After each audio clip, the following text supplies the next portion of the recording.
Hi everyone, welcome to Daily Revelations. I am trying out some new software today. So I am broadcasting both to Facebook and YouTube at the same time.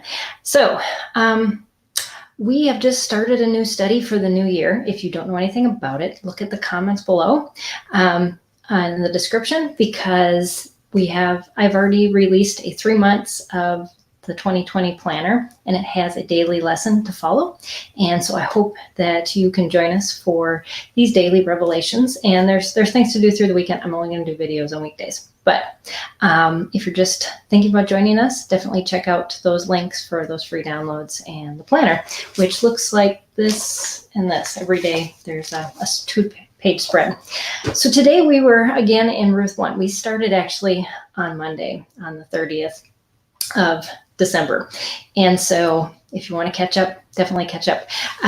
But we're in Ruth 1, and today we went and took a step back and we're looking at the history of what's happening when the book of Ruth is going on. This is really important when you study the Bible, because oftentimes we will take the context of what we're reading in the Bible and put it in our own day and time.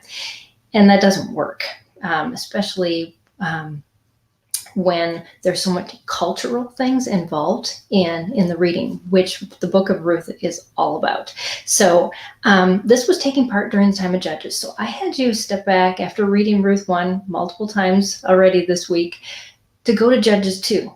What is going on? What is this Judges thing about? And I hope you learned a lot in your study about just what this meant. But in the end, it really points to us to show us that leadership that God chooses is kind of necessary for us. But the thing that I want to step back even further from that is to point out that God's leaders that he chooses aren't perfect people. Nobody's perfect except Jesus. And so why does he choose these leaders? Well, in essence, he chooses them so we will see himself. We will see God through things that are happening while they're leading. And they may be really bad leaders, but that doesn't mean that God hasn't chosen them. Cases in point. If you were to read the entire book of Judges, Gideon is one of the judges that God appoints. He is the most cowardly person, but God still uses him. And uses him through his fears and his inability to really act on his own without really spending a lot of time questioning God. Then there's Samson. Talk about a really bad example. He was another judge that God appointed. Can we say that God didn't do things in and through their lives? And it wasn't to point us to them as being the perfect type of leader. It was to point us to God.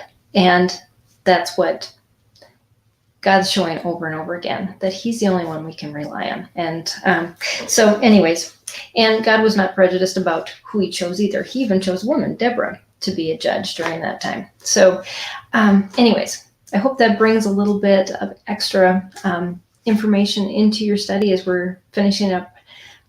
We're still working on Ruth 1, but we'll be finishing up Ruth 1 on Sunday. So keep at it. If you haven't joined the study yet, definitely look into doing that with us. And I will see you again tomorrow on Daily Revelations. Bye, everybody.